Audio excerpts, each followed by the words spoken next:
From Focal Point Radio and WEBR in Fairfax, Virginia, this is The Mimi Gerges Show.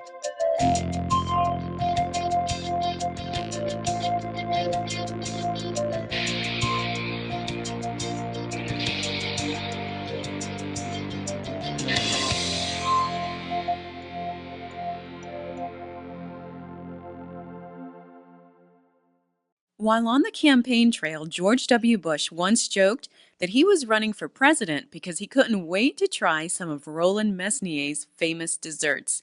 In his 25 years as executive pastry chef at the White House, Roland Mesnier delighted queens and kings, presidents and prime ministers with his exquisite creations. Far from his humble beginnings in Bonnet, France, Mr. Mesnier worked his way up to the top of his field, working at many of the world's greatest hotels and ultimately serving 5 U.S. presidents.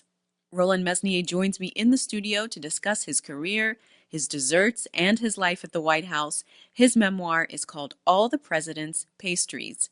Then later in the program, photojournalist Dirk Halstead had a front row seat to history. He was chief White House photographer for Time magazine. But first, Roland Mesnier, welcome to the program. Thank you very much. So you served 5 presidents in your 25 years. Who had the biggest sweet tooth? Well, I would believe that President Ronald Reagan and President Clinton would be the two that love dessert the most. But you have to understand one thing. Every time we had a new family coming into the White House, they all claimed that they didn't care too much for dessert. Oh, yeah. But you gave them a couple of weeks, and that was all changed. So actually, you made desserts for President Reagan when he was in the hospital after he was shot. Yes, Mrs. Reagan used to take him some of his favorite. I mean, he was limited to what he could have, of course. But we used to send him his famous coconut ice cream, which he loved. And we used to make a fruit jelly with a sweet wine and grapes that he loved also. So she used to take that to him, and his doctor obviously was okay with it. And we used to bake some little cookies and things like these. So he really enjoys sweet. Now, your career started actually very far from the White House. It was in a small village in France. What kind of food and desserts did you grow up with in your family home? Well, you know, we were very lucky really those years because we only eat what we grew. So it was very fresh. Like in summertime, starting early spring to the autumn, my mother would bake tart every single day of the week with whatever we could pick off the trees or strawberries or whatever we grew. That was the most memorable thing I've ever had. That was fresh, that was delicious. This is something you can't duplicate because of the type of ingredient we had to work with. So we were very poor, but we were also very rich at the same times because of all those nice things that we had access to. You were also from a very large family. Very large family. My family was 10% of my village. So that tells you how big the village was and how big my family was. And you know, in those days in my village, you only had 2 kinds of smell in that village. Early morning, the baker was baking his bread, so you had a wonderful smell of bread. And during the rest of the day, you had the smell of manure, because most of the other people were farmers, except for us. So what led you to pastry? Why did you decide you wanted to be a pastry chef? Well, I already had a brother who was a pastry chef, and another brother who was a baker, and they were always bringing sample at home, which was really nice. And I spent a summer with my brother, the pastry chef, the 2-month summertime we had at age 12. And I truly the same. Bakery those days did thing because they were in season. You didn't have strawberry tart all year round. They only them the short period in spring. The same with cherries and so on. And the time I worked with my brother, there was sour cherry season. And those tarts will be coming out of the oven all day long. The smell was incredible. And it was fascinating for me to see the transformation of ingredients like butter, sugar, flour into some beautiful doughs. And when they came out of the oven, it was absolutely irresistible. The smell, the taste. So I had to get into that profession. But at that point, did you have grand aspirations? Did you say one day I'm going to work at the White House or at the world's best hotels? No, I when I entered this profession, my idea was to just make a living, surviving. That's about it. I didn't see any farther than that. I mean, remember, I had very little schooling. My schooling stopped at age 14 in my village. That was it. Then after that, my classroom was the street, really. That's where I learned most of the thing, by watching and listening to other people. And I had no great aspiration, but just tried to do the best I could in that job. That was about it. You eventually worked in London, you worked in Germany, even in Bermuda, and then in the United States. Why did you move around so much? Is that typical? Yes, those days, to learn your profession well, you had to move from city to city, from country to country if you could. And learning languages was also part of my plan because in my mind, it was going to be a point where a lot of nations will get together, a lot of people from different nations. So you need to be able to talk to them. And I thought learning language will be a plus, which it did. Tremendous plus throughout my career. But this is how we learned those days. You didn't have huge cooking school like you have today, like l'Académie de Cuisine you have here in Washington, and those sophisticated places didn't exist. So the only thing was on the job training, and to learn while you had to work with different master. And boy, did I was lucky in that respect. I work with the best of the best, and I'm thankful every single day of my life. So, how are you recruited to the White House? Well, actually, I was at the famous Homestead Hotel in Hot Spring, Virginia, one of my favorite places in the world. It's one of those grand hotels that you don't see anymore too much these days. And this is where you really go there to relax and enjoy good food and play golf and whatever you want to do, or just a walk in the nature. And I was totally happy there, very, very happy. I had no desire to go anywhere else when somehow I was told that Mrs. Carter was looking for a new pastry chef, and probably I would be a good candidate for the job, which I didn't think so. I just did not feel that I would be the case, but I went through the motion. You didn't think you were good enough? I don't think I was good enough. I was working in a hotel in a country. In my mind, there was better candidate in a city like Washington or New York. So I just practically took myself out of the race. And I understand there was 8 candidates for the job at this time, from some as far as Texas and other places. And funny enough, when I came to the White House for my interview, I find out that I was the only candidate Mrs. Carter wanted to meet. Why is that? Why did she want to meet you? I don't know. She wanted to meet me and not the other candidate. So obviously she was not giving the same report that she was giving on me.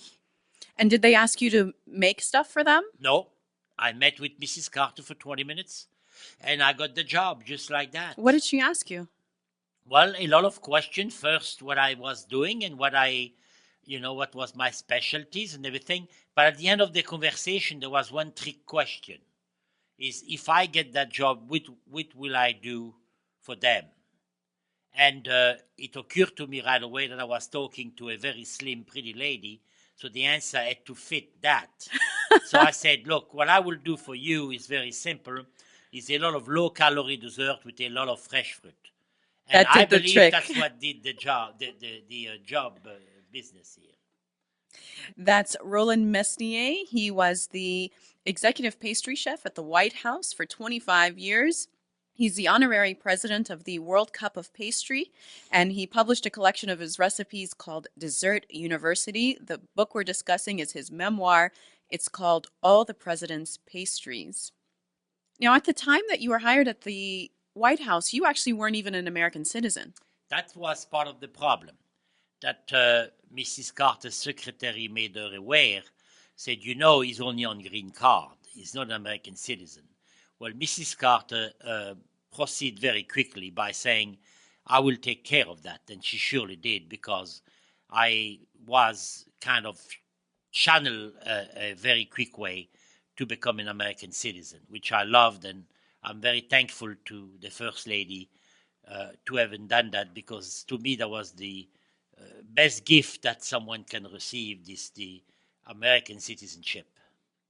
You know, in your book, you describe parties at the White House that can be small, intimate affairs, but also can be huge gatherings of up to 3,000 people. How many people were working with you so that you could make so many desserts?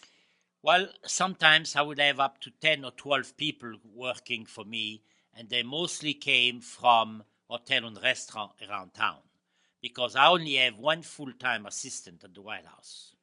So that was a little bit tough, because you brought those people in for different function, and every time they had to be practically taught or what you wanted them to do. And the pastry shop in the White House is very tiny. So we had to work in different places around the house, wherever you could put a table or something. And you had to design the menu really according to that, also to the space that you had, the time that you had. So you had to be careful when you design a menu that you could really put it through, you see, make it happen. I mean, this could be really a tremendous workload. One Christmas, you produced 120,000 petit fours. Yeah, well, that was every Christmas. That's what I needed to have in my freezer before we started the holidays. And there was 120,000 of pieces of cakes, cookies, and different things that sometime we kept on baking throughout the holiday to have them fresh. And cake the same, they were not finished, they were just put together and frozen. Then they had to be decorated. I mean, still a lot of work was remaining to be done. But remember, the holiday time at the White House lasts about 3 weeks. And every day you're going to have between 1,200, sometimes 2,400 people in one day, back to back. And that for 3 weeks. That's a lot of food. And especially when you have function like the press, those people can eat, I tell you that.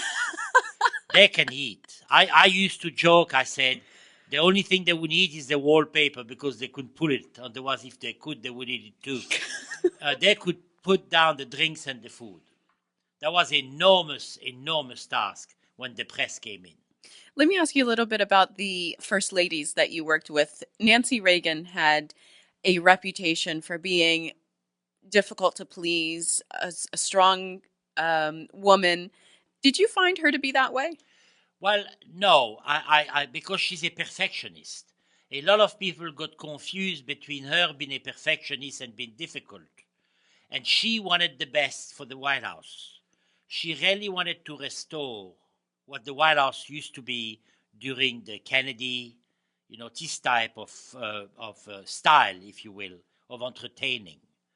And she wanted that so bad. And the only way she could get it is by being a little bit difficult, if you want to call it that. But for me, that was a challenge. And I love Nancy Reagan for the challenges that she put me through. Because of her, I needed to research and to really practice more and come up with a lot of new things that made me really the pastry chef I am today. Tell us about the desserts that you made for Queen Beatrix of the Netherlands. Yes, well, you see, this is a case where, again, at that time, I was the only pastry chef on board. We were on a Sunday afternoon showing Mrs. Reagan dessert number 3, which she turned down. She had to approve every dessert? Yes. For big dinner, for most dinner, she had to approve all the dessert and the main course and everything else. So that was quite a task to just reproduce all that. So I showed her the dessert number 3, and she turned that down when that was Sunday afternoon. The dinner is Tuesday night. And I'm really in total despair, because I don't know what else to do. And I was very careful of what I was showing her, because I am the only man on board, the only pastry chef on board. In those years, we didn't call part-time people. We were not allowed to do that. So I was very careful what I was planning, that I could do it. When she called me back and said that she wanted to have for that dinner some sugar basket, which is beautiful, 1 per table, and each basket decorated with 3 sugar tulips that reflect the Netherlands, and the basket filled with assorted sorbet, ice cream, and fresh fruit, which I told her, yes, it's a beautiful dessert, but I've only 2 days left before the dinner. And then she looked at me with her little smile and said, Roland, you have 2 days and tonight. Well, I clicked my heel, turned around, said thank you very much, and went to work. And I made it happen.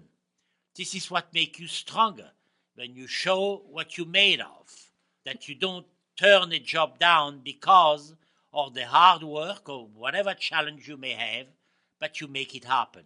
Now, I want to ask you about these sugar sculptures because you became quite known for Yes. these. How do you take sugar and make it into these sculptures? I mean, you talk about tulips. You've actually made life-size peacocks out of Yes. sugar. How? Well, the sugar, as you know, your regular granulated sugar is cooked on the stove with water and adding some glucose or corn syrup to it, and it's cooked to a very light caramel color, and then a little bit of lemon juice is adding to that, and the sugar syrup, will be poured into a oiled marble to cool off some, and then with your bare hand you have to pull it. You keep pulling it and folding it back into it until it become opaque but shiny. And then you can color that sugar any color you want and then make beautiful flour. You can blow that like you blow glass with a tube with your mouth and shape it as you go along. I've done, as you see, as you just said, live peacock, giraffes. I've blown enormous number of things, birds and of many different type. And I love to do that because I've blown many donkeys and elephants too. It's amazing. To me, it's the ultimate decoration in pastry business. But you have to be extremely careful with these things. Yes. I mean, they're Yes. delicate. Yes. Not only that, extremely yes. hard to make. They're very hard to make and they will break. They're even more fragile than glass. So you have to be very careful how you handle them. I remember one time doing for the governor's dinner at the White House, blown sugar elephant and blown sugar donkey for the dinner. And then at the end of the meal, after the dessert was served, the platter were not coming back, and I heard in the dining room, I mean, people were laughing and a huge commotion. What they were doing, the Democrats were decapitating the elephant, and the Republican decapitating the donkey. So all my little creature came back headless. But they had a wonderful time, so that's what we want them to have. That's Roland Mesnier. He's in the studio with me discussing his new memoir called All the Presidents Pastries, 25 Years in the White House. You're listening to The Mimi Gerges Show on the web at mgshow.org. We are a 100% listener-supported radio program, so keep us on the air with your donation today. Please visit our website at mgshow.org to make a secure online donation. And thanks.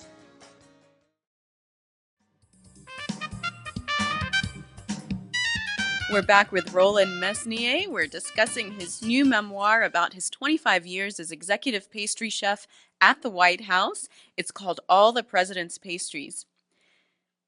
Roland, you say that you would give the gold medal for the best first lady to Barbara Bush. Yes. Why is that? Well, because to me, this lady reflects the best of the best because she could be many different lady in one day, if you will. She could be the first lady of the land. She could be the wife of the president, the grandmother to the grandkids, the mother to the kids. She could be the cook. I mean, every task, she did that so well. And she did that in front of us without having any shame of anything, of the way she may look or the way she may act. I mean, she'd be yelling at her dog Billy in the house like anybody will yell in their own house. It's not because it was the White House that she would not dare doing that. And I thought that was terrific to have a first lady that was so human, if you will.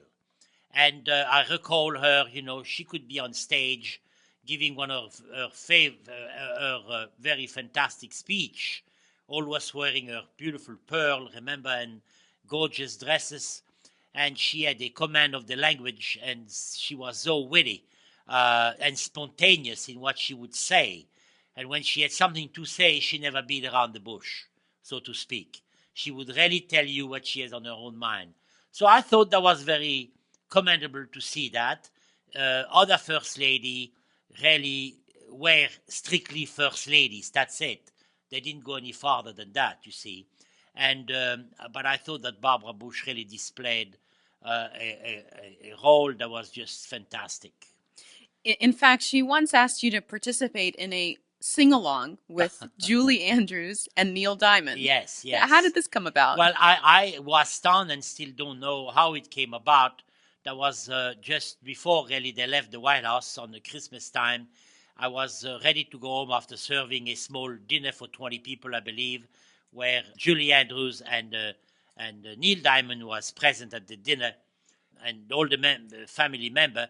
And I was getting changed, ready to go home, when a butler came to get me to come back downstairs. Mrs. Bush wanted to see me, so it's happened before, so I didn't have any problem. I just put back my uniform and came back downstairs.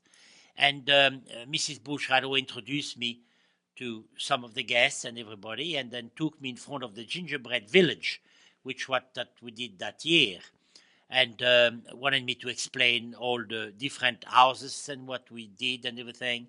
Then after, she took me by the hand into the dining room with everybody else and said, well, it would be nice if you go to the piano, she tell Julie Andrew and Neil Diamond, and play something. We want to sing along. And I said, oh, my God.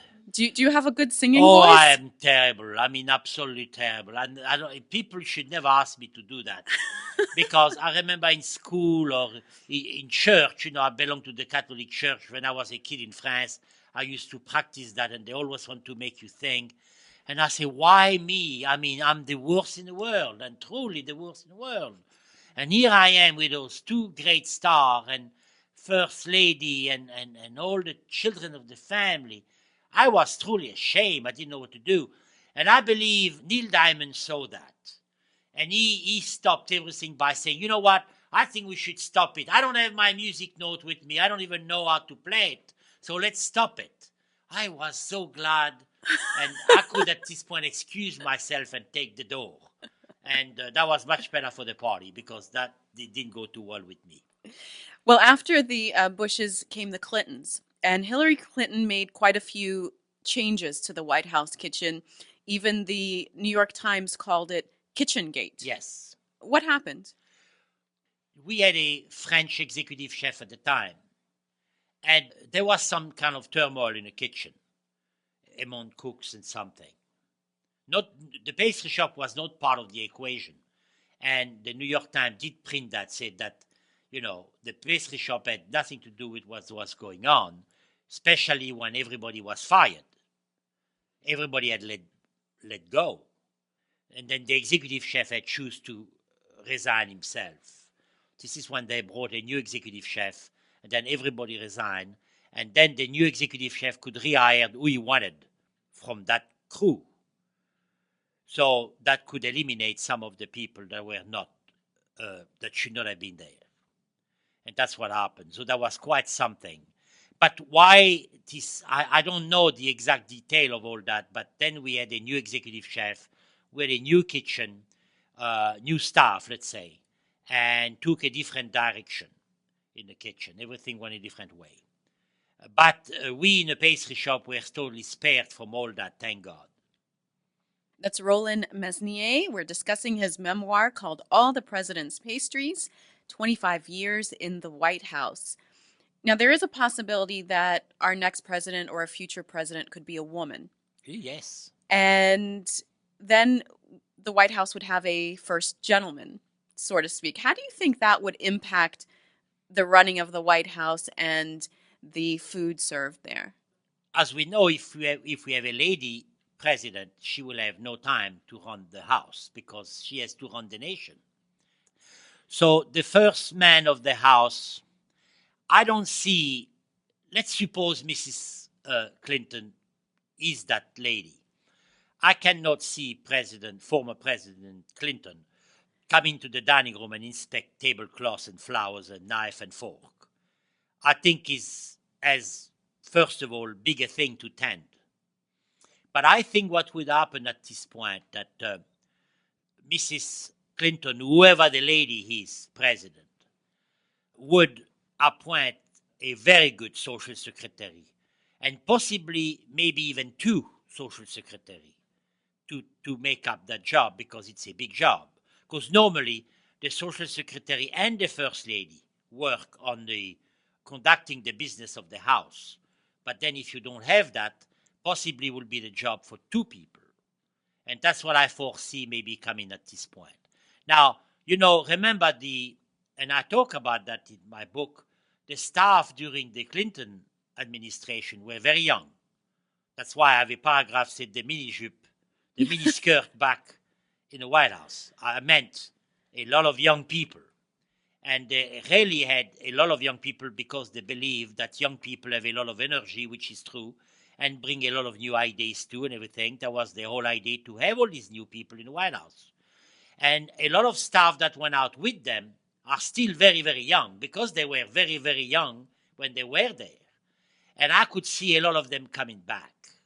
And some of them are very well trained already on running the house. So I don't think it would be a problem. And that would give former President Clinton, the chance to continue to do what he has done, all these other subject that he has, pursued up to this point. But I don't see him, as I said, coming to check flour and tablecloth in the dining room. There's a dessert that I want you to describe, and that's the one that you made for a dinner in honor of the Indian Prime Minister. Yes. Can you tell us about that? The dessert was, that was first of all the largest state dinner we ever had at the White House. The dessert was the state flower of India, which was the lotus flower. With the center, the pod of the flower, was the dessert actually made of mango ice cream, banana mousse, and other thing in it. And the petal for the flower was made of pink chocolate. 3,500 petals to be made. It looks beautiful. We had to do 80 of those, one per table. And around the base of the flower, we had fresh raspberry and lychee. Plus, we served the sauce. Now, with that, right after, when we passed the petit fours and chocolate, we had made out of white chocolate the white tiger of India, which is a majestic animals in India. The white tiger with trees in the background and thing. Again, 80 tigers to be made. That was an enormous, enormous task. And all that was served on one of the pavilion that we had outside the White House on the lawn. So everything had to be transported. So can you imagine the task of that dinner? No, I cannot imagine. Yeah, unbelievable. You call what you do dessert diplomacy. Yes. What does that mean? Well, it means that I believe in many instances we played a small role of maybe making conversation easier between the two leaders, especially if there was a little tension. But when the dessert came in, I think it created a softer atmosphere. And I think maybe the tongue started to talk, if you will, a little bit better. The conversation became better. And I think we may have played a little key role there sometime. Roland, tell us about when Prince Charles was at the White House and he asked for a cup of tea. Yes. Well, he didn't even ask. The tea was brought to him automatically. You see, they thought he would enjoy that. And the whatever butler who was doing the service in the Oval Office that day just brought him the tea like he would normally. Although I don't understand why it went that way, because I've seen tea served at the White House the proper way in many occasions, like they do in England, which they use loose tea, with the silver strainer and everything. But, they brought him this cup with a tea bag inside and hot water and everything. And Prince Charles just looked at it and never touched it. So President Reagan was really puzzled what had happened there. and asked him later on after the dinner why he never served himself his tea. And he said, "Oh, is that what it was?" He said, "I had no idea what to do with that little bag, so I didn't touch it." He'd So never seen a tea bag he before. never I is find that hard claiming. to believe. No, apparently not, because wherever he went, they served him tea the proper way. While you were at the White House, you sometimes cooked with the president's children. Can you tell us about that? Well, I had the, early on with Amy Carter. She was doing her famous cookies and everything to could take to school, and she was very well known for burning them because she would put them in the oven and go off roller skate. And I always have to have a stock of cookies in my cabin because I knew the next morning she'd be there asking for cookies. So I was prepared. But she was 9 years old. She was just a typical child, and she was very nice, by the way. After that, of course, we had the same with Chelsea Clinton. When she asked me to come to the pastry shop with one of her friends, she wanted to bake for her father and mother their favorite dessert. And she wanted also to learn how to make it the right way. So they came for 2 days working in my shop and put them to work like everybody else. They were totally great. I truly enjoyed that because Chelsea is such a nice young lady. And also she's so knowledgeable about pastry and food in general that it was really fantastic to work with her. I was totally blown away to know that she recognized most of the ingredients we had lying around our kitchen that day and to know what to do with it. She asked you to make her wedding cake when she marries one day. Yes, that was a great honor and privilege for that when she did that. That was when her parents' portraits were dedicated at the White House, and then they were all there with friends during the George W. Bush administration. And then Mrs. Clinton called me into the dining room and gave me a hug and hello, and President Clinton was there and Chelsea. And then that's when Chelsea asked me, she was there with her boyfriend, but she asked me, she said, "Roland, would you make my wedding cake when I get married?" And I wanted to just like the cobbler that my father loved so much. I said, "Sure, I will be honored to do that." Roland, I want to ask you about the low carb craze that's sweeping the country. And, sugar and white flour are the enemy, and they have to be avoided at all costs. How does that make you feel as a pastry chef? Well, at first I got a little scared because I said, next thing is going to be banners all over. Let's kill the baker. I thought that maybe that will put us out of a job, but I don't see that happening. It's too bad that so many people are suffering from that, and it's truly a big problem. I am one of them that suffers from that. But I've realized that you can still have dessert, and you can still have bread, but you have to change on how you use it and how much you eat of it. You see, this country is a country of people that eat too much, really. And I don't blame the people, I blame the restaurant that are giving those huge portions so they can charge more money. To me, chefs have responsibility these days to give people healthy food, or at least give healthy portion. And a healthy portion is not a hamburger that take a step ladder to see the top of it. I find that totally crazy. Chefs that do that should be arrested. They have responsibility towards their customer not to do that. And people know if you put food in front of them, they're going to eat it. Or if they not eat it now, they're going to take a doggy bag and eat it 2 hours later, which is the same thing. So I've learned through doctors and things that I can still have a piece of pie if I like it, but I'm going to have a small piece of pie. And then I can still have all the food I like, but in small portion and space a little bit more in between. And you just learn to readapt and readjust your lifestyle. That's all what there is to it. There is no magic pill out there. Remember that.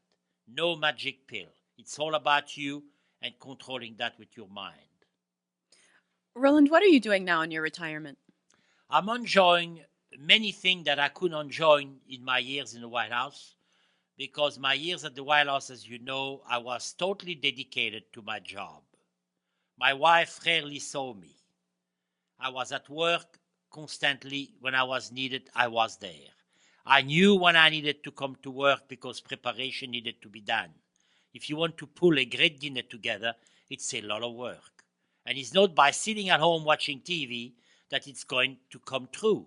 It's by being on a job. So, many things I didn't get to do with my wife, like traveling. So now we travel a lot. I travel a lot alone because of doing demonstration, book signing, and lecturing. But we also travel more going on vacation. Because during my year at the White House, my vacation were very seldom together or very little bit at a time, whenever I could in between. So I'm enjoying visiting this great, beautiful country of the United States. It's absolutely the greatest, the most beautiful country in the world. People don't realize how lucky they are in this country. And also, I love meeting people. My greatest joy is to go there and shaking hands with people and talking like we do today about my book, talking about many ideas I had on many things I still want to do. And that, I hope, will still keep me busy until I truly retired, when I don't know. But I can tell you the best is yet to come. Roland Mesnier. He's a former executive pastry chef at the White House. He served under 5 U.S. presidents, and he's honorary president of the World Cup of Pastry. His memoir is called All the Presidents' Pastries, 25 Years in the White House. It's written with Christian Mallard and published by Flammarion. Monsieur, thank you so much for being on the program. Thank you. I had fun. I hope you did too. You're listening to The Mimi Gerges Show on the web at mgshow.org.